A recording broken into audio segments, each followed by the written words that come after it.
The allegations Meghan has made are simply not true. Her account does not reflect what actually happened, and it has led the public to a deeply misleading impression. That version of events has no basis in. Catherine noticed them before anyone else seemed willing to react. 3 unfamiliar faces sat beyond the expected palace staff inside Kensington, carrying themselves with the confidence of people who believed they belonged there. Then, one whispered reference to Meghan changed the entire temperature of the room. William looked at his wife, saw the warning in her expression, and made a decision no one expected. The palace briefing stopped immediately. Before we go deeper into what this really means for the royal family, make sure to subscribe so you don't miss a single update. William had entered the meeting expecting decisions about upcoming engagements and sensitive communications. A private palace briefing is a closed working session where authorized royal staff discuss schedules, security-linked travel, media strategy, and information not meant for outside ears. Catherine understood that distinction instantly. She had reviewed the attendance list earlier, and these 3 people had not been on it. Her unease hardened quickly. This was not social awkwardness. It was a breach of trust inside a room built around discretion. Catherine leaned toward William and kept her voice low. "They were not on the list I saw." The prince did not answer at once. He looked toward the communications group, then back at her, and the calm in his face disappeared. Meghan's name carried years of family history, public disputes, and private mistrust, but the issue was larger than old resentment. If advisors connected to her team could enter this room without Catherine knowing, then somebody inside Kensington had decided the couple did not need to be told. William closed the folder and pushed his chair back. No further discussion would continue, he said, until everyone had been identified and cleared. Catherine stayed beside him while a senior aide checked the attendee sheet. The answer came quickly enough to make the silence worse. All 3 names had been added hours earlier that morning, beneath the vague label External Communications Observers, wording broad enough to conceal who they represented. The aide read the entries twice. William asked one question: who approved them? Nobody answered. Catherine watched faces around the table change, and that silence told her more than any explanation could. An accidental invitation could have been corrected with an apology. This felt different. Someone had created access, disguised its purpose, and trusted that William and Catherine would not notice until the briefing was underway. William did not shout. Catherine did not demand names. The restraint made the moment colder. But stopping the meeting was the easy part. Understanding why Catherine reacted so strongly to Meghan's team being there meant confronting years of damaged trust, and the first clue was already sitting on that altered attendance sheet. William's anger was immediate, but Catherine's reaction carried something heavier. She did not raise her voice. She did not accuse anyone.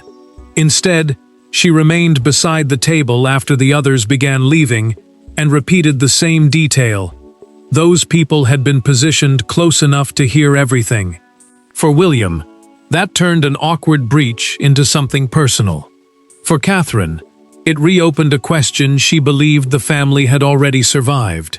Catherine waited until the final aide stepped outside and the door closed. Then she looked directly at William.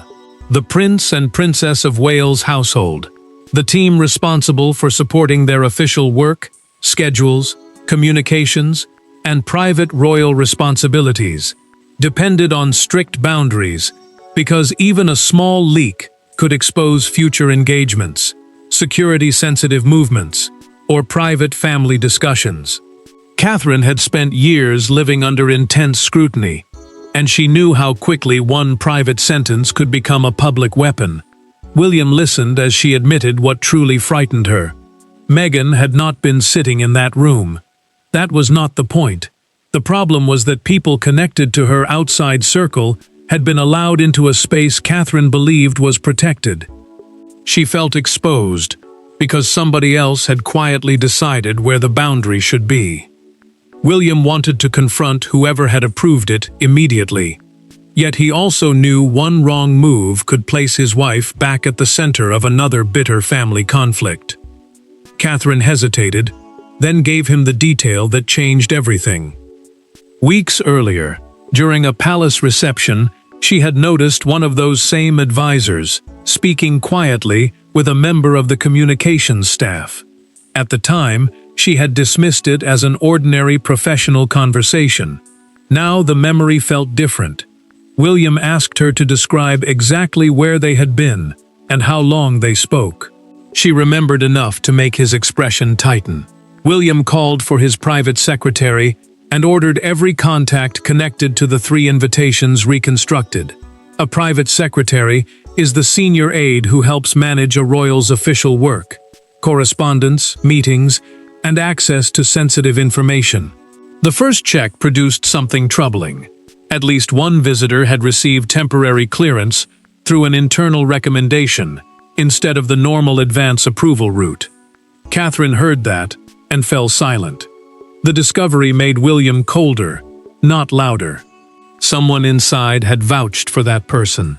Someone had known the ordinary process was being bypassed. Catherine admitted that what frightened her most was not the 3 faces anymore. It was the possibility that the arrangement had existed long before she noticed it. William ordered his aide to trace the recommendation back to its beginning. The trail immediately pointed toward that earlier reception Catherine remembered. That memory changed the investigation, because the crisis had not begun that morning. It had begun weeks earlier, with one conversation nobody realized would matter. Weeks before William stopped the Kensington briefing, nothing appeared unusual. A palace reception had ended, senior royals were leaving, and communications staff were moving between small clusters of guests. Catherine almost forgot one brief exchange she witnessed near the end of the evening. Now it returned with brutal clarity. One palace official had spoken privately with a consultant connected to Meghan, and before they separated, Catherine heard 2 words that suddenly mattered: future access. Catherine remembered why she had dismissed it. The reception had brought together charity representatives, advisors, communications staff, and members of different royal households, in a setting far less restricted than a formal working meeting. Informal palace receptions often allow people who would never normally share a private briefing room to speak freely, exchange contacts, and discuss possible future cooperation. That made the conversation look harmless at first. Catherine had no reason then to imagine those 2 words would later become the doorway into Kensington. Catherine now admitted to William that she had noticed the exchange because Meghan's name had been mentioned quietly during it. She had deliberately looked away. After years of public tension, she did not want every contact involving Meghan to become another dispute, another accusation, another reason for the family to fracture. William understood that instinct, but frustration still tightened his response. Catherine had been trying to prevent conflict, while somebody else may have been using that restraint to move quietly around established boundaries. William ordered the old reception records pulled immediately. The first documented calendar entry changed everything. 48 hours after that evening, the Kensington communications deputy had scheduled a follow-up call with the same outside consultant Catherine remembered. A communications deputy is a senior staff member who helps coordinate messaging, media planning, and access around royal engagements. The notes attached to that call contained a phrase no one had expected: observer-level participation to be considered. Catherine felt her anger turn inward. She told William she should have trusted her instincts that night. He stopped her there. The responsibility, he said, belonged to whoever had taken an informal conversation and converted it into hidden access. Then, another detail appeared. The eventual invitation had not identified Meghan's advisors directly. Instead, they had been described only as external communications observers, broad wording that allowed their true affiliation to remain unnoticed. William placed the old reception guest list beside the Kensington attendance sheet and found the same name on both. He circled it once. Catherine watched him do it and understood that the mystery had finally narrowed from a room full of silence to one person who could answer. William summoned the communications deputy for a private meeting that same day. The paper trail had finally produced a person William could question, and when that door closed, polite palace language disappeared. William did not convene another committee. He did not wait for a written explanation. He called the communications deputy into a private room at Kensington and placed the altered attendance sheet on the table between them. Catherine remained nearby, determined to hear the answer herself. Then William asked the question that had frozen the original briefing. Who authorized Meghan's advisors to enter? This time, there would be nowhere for silence to hide. William made the issue clear before the deputy could retreat into palace language. This was not about personal dislike, old arguments, or choosing sides between relatives. A sensitive private briefing is a restricted working meeting where confidential schedules, communications plans, security-linked movements, and family matters can be discussed. Catherine had identified people she had never approved, and the prince wanted to know how they crossed that boundary. She stayed because she had seen the visitors herself and refused to let anyone later reduce the moment to misunderstanding. The communications deputy finally defended the arrangement. The intention, he said, had been to lower barriers between estranged sides of the family and create a softer path toward contact. William's response came without hesitation. Reconciliation, he said, it not be manufactured by hiding people inside a room. Catherine then asked the question the deputy clearly feared most. If the plan was innocent, why had neither she nor William been told? The answer stalled. The silence stretched. And with every second, the explanation sounded less like diplomacy and more like concealment. The deputy admitted through a documented account of the approval process that he had personally cleared one outside advisor. Then he added something that changed the entire confrontation. 2 more names had appeared later. He had not added them. Someone above his level had expanded the arrangement after the original approval had already been granted. William immediately asked for every written instruction connected to those changes. Catherine felt the anger rise when the email was produced. One sentence directed staff not to burden principals with preliminary attendance changes. In palace working language, principals are the senior royals whose household is involved and whose authority normally guides major decisions. In this case, the phrase meant William and Catherine themselves. William slid the message across the table. Read that line aloud. The deputy hesitated, then obeyed. Catherine heard the words and understood exactly what they meant. Her own household had been told not to alert her. William did not need to raise his voice. The admission had already done the damage. The deputy had revealed the mechanism, but not the person controlling it. The approval trail now climbed beyond ordinary communications staff and into a senior palace coordination office. The confrontation had exposed how the door was opened, but the person with enough influence to make it happen was still above them, protected by the palace hierarchy. The next discovery was more dangerous because it removed the comfort of blaming one careless employee. The final approval had passed through a senior coordinating office responsible for smoothing communication across royal households. Its reasoning sounded diplomatic: reduce hostility, rebuild channels, avoid another public rupture.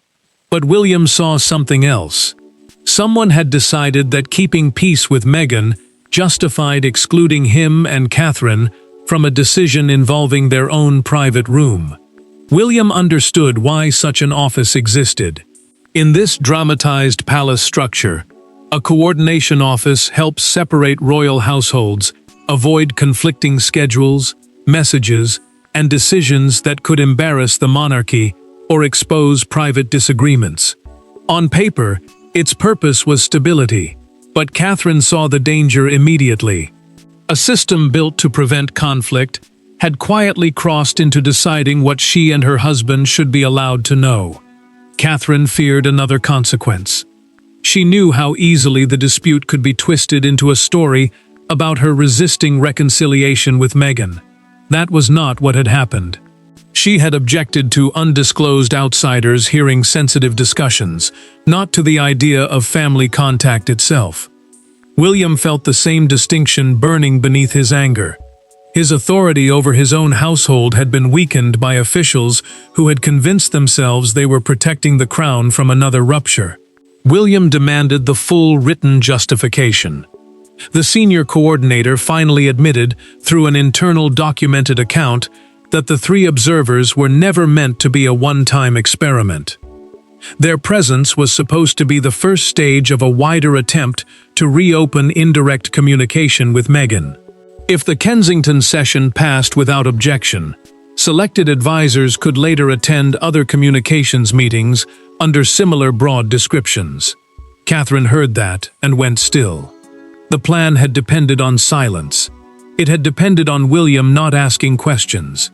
More troubling still, it had depended on the couple accepting the arrangement after discovering it, simply because reversing it might look hostile. Charles received the internal summary later that day. The king read the entire account without interrupting, removed his glasses, and remained silent for several long seconds. William waited.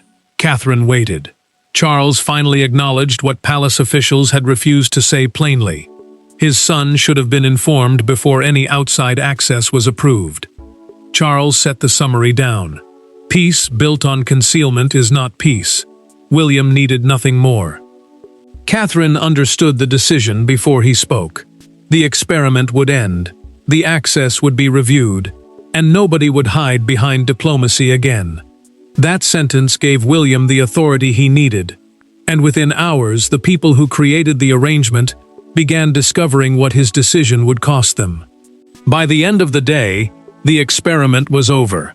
Temporary passes were cancelled. Future invitations were frozen. Staff were instructed that no outside representative connected to any family member could attend a private Wales household briefing without direct approval. There was no triumphant announcement and no celebration inside Kensington. Catherine simply watched one authorization disappear after another from the schedule. What protected her boundaries also confirmed how badly trust inside the palace had fractured. William signed the revised access instruction without hesitation. The rule was simple. No external advisor, consultant, or family representative could enter a sensitive meeting connected to his household unless the invitation carried direct approval.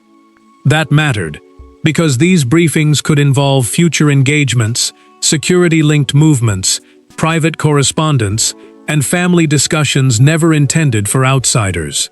Catherine understood the protection immediately. She also understood what it meant that such a rule now had to exist at all. Catherine felt relief, but it came with sadness. An arrangement supposedly designed to reduce hostility had created more suspicion than before. William felt the same contradiction. He knew his decision could easily be presented as another deliberate move against Meghan, even though the real issue was procedure and consent. The prince did not want a family dispute disguised as palace policy, yet he refused to allow fear of headlines to weaken the boundary again. William also removed the communications deputy from briefing access responsibilities while the internal decision trail was reviewed. The deputy understood how severe that decision was. Access responsibility meant controlling who could enter sensitive working sessions and what level of clearance they held. By losing that authority, the official was effectively being told that trust had been broken. The deputy cleared personal papers from the desk in silence, visibly shaken by how quickly one concealed decision had changed everything. Catherine then received another unsettling development. Meghan's outside team had been formally informed that its representatives could not attend future sessions without an explicit written invitation from William's office. One advisor replied, through a documented email response, insisting the team had believed the original access was fully authorized. That message pushed responsibility back toward the palace officials who had arranged it. William read the response twice. Catherine watched him and realized the problem was no longer about uncovering another secret. The facts were becoming painfully clear. People on different sides had acted under different assumptions, and the palace itself had allowed those assumptions to collide. Catherine looked at the revised instruction William had just signed. Then she asked quietly, "Are we protecting ourselves, or are we simply building higher walls?" William did not answer immediately. Her question stopped him, because after all the investigations and orders, the hardest decision was no longer institutional, it was personal.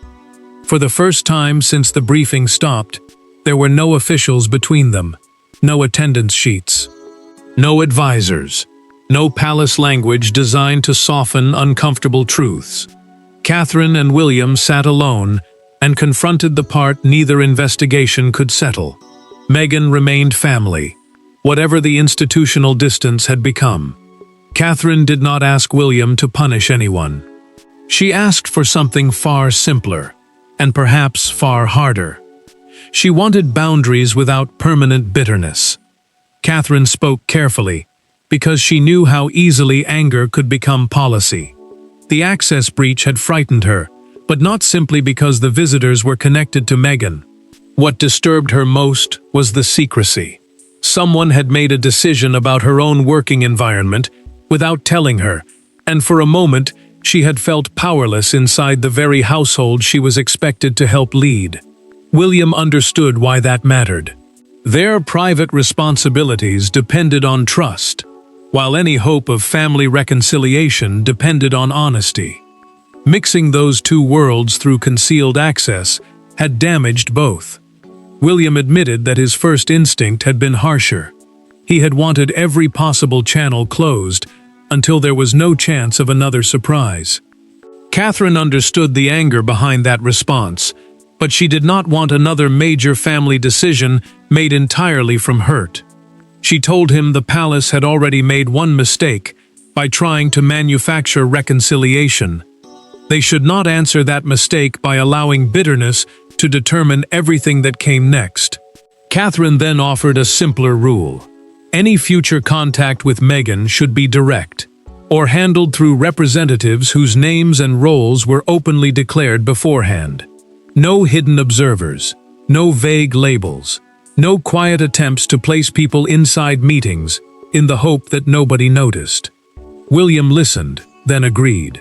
Private reconciliation, they decided, would remain separate from institutional access, meaning family communication could continue without automatically giving anyone entry into official royal meetings or sensitive household business. William drafted a short message and read it aloud before sending it. There were no accusations and no threats. Catherine stopped him at the final sentence. Instead of ending with a warning about unauthorized access, she changed it to an offer. If Meghan wished to communicate, the door to direct and clearly identified contact remained open. William sent the message. Catherine reached for his hand. The gesture carried no triumph. She wanted security, not revenge, and he finally understood that protecting the household did not require turning every boundary into a wall. For one brief moment, the decision felt settled. Then word arrived that details of the halted briefing had escaped Kensington. They had finally found a private answer. But by morning, the argument no longer belonged only to the family. The private crisis became public in a single morning. London commuters passed newspaper stands dominated by the same theme. A Kensington meeting abruptly halted after unexpected outside advisors were identified inside. Broadcasters argued over whether William had defended necessary boundaries or hardened an already painful royal divide. Then one photograph captured the mood better than any headline. A silent crowd outside Kensington Palace, staring through the gates as camera crews gathered behind them. William saw how quickly the argument had changed. What began as a question about authorization was suddenly being presented as another chapter in the feud surrounding Meghan. Palace communications tried to hold the line. Their official response avoided private family relationships and focused instead on strengthened access procedures, the rules controlling who may enter sensitive royal meetings and under what authority. That distinction mattered because the original concern had never been simple hostility. It had been about control over confidential discussions, future engagements, and private household decisions. Catherine felt the pressure differently.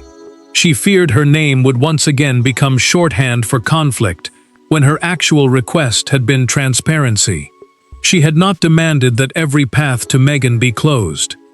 She had wanted people identified before they entered a sensitive meeting.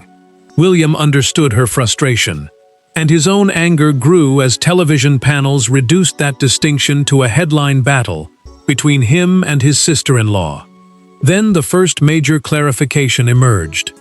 A broadcaster confirmed through a documented palace account that the briefing had been stopped before substantive confidential business continued. That meant the practical damage was limited.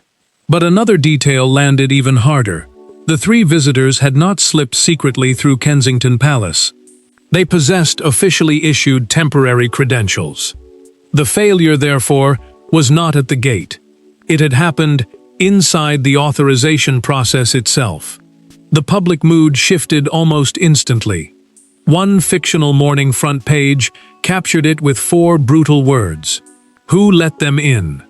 The headline sat above an image of Kensington Palace, turning what had begun as an internal disagreement into a national argument about trust, authority, and palace judgment.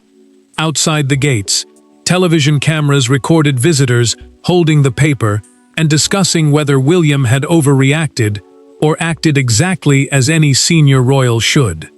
Charles saw the same front page over breakfast. The king read the story in silence before admitting that an attempt at quiet reconciliation had produced the very spectacle everyone wanted to avoid. He knew William was angry. He also knew Catherine had been dragged into a public conflict she had tried to prevent. William finally stopped following the coverage. Catherine did the same. The facts were now clear enough. The public had chosen its arguments. But inside Kensington, William and Catherine were ready to decide what would survive after the noise disappeared. William did not end the crisis with another dramatic confrontation. He ended it with a rule everyone could understand. Family conversations would remain possible. Private reconciliation would never be forbidden.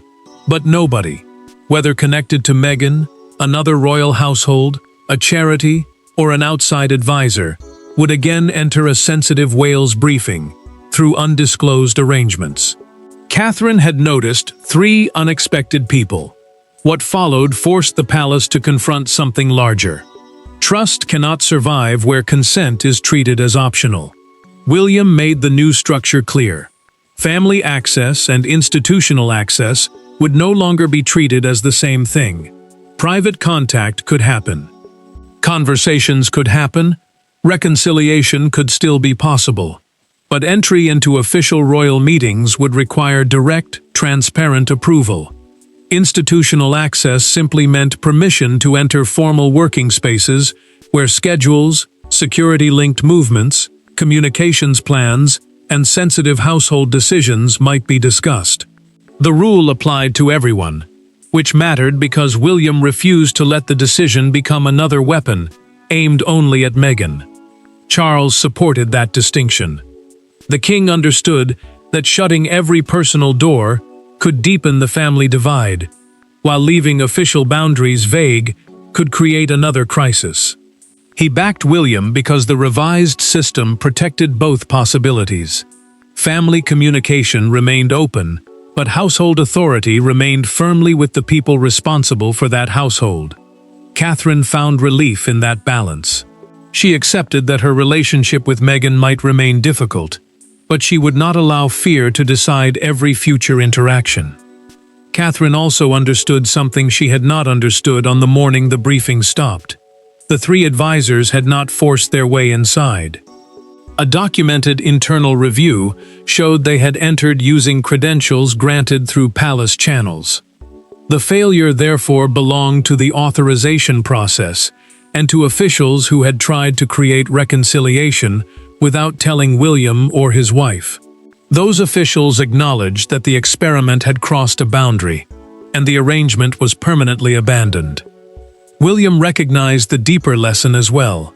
Strength did not mean permanently locking every door. It meant knowing exactly which doors were open, who had opened them, and why. The prince had begun this crisis furious that his authority had been ignored. He ended it with something calmer and stronger: control without revenge. Catherine returned days later to the same briefing room. She paused beside the chair where she had first recognized the unexpected visitors, then took her place beside William. He opened the rescheduled meeting, looked toward her once, and said, "Everyone here knows why they are here." Catherine nodded. There was no final mystery left behind. William drew the boundary. Catherine reclaimed her sense of security. The palace admitted its failure, and the attempt to create reconciliation through secrecy ended for good. What began as a shocking interruption became a clear verdict for the monarchy itself. Reconciliation cannot be imposed, trust cannot be engineered secretly, and family healing has to begin with honesty. Thanks for watching. Please don't forget to like and subscribe, and we will see you in next one.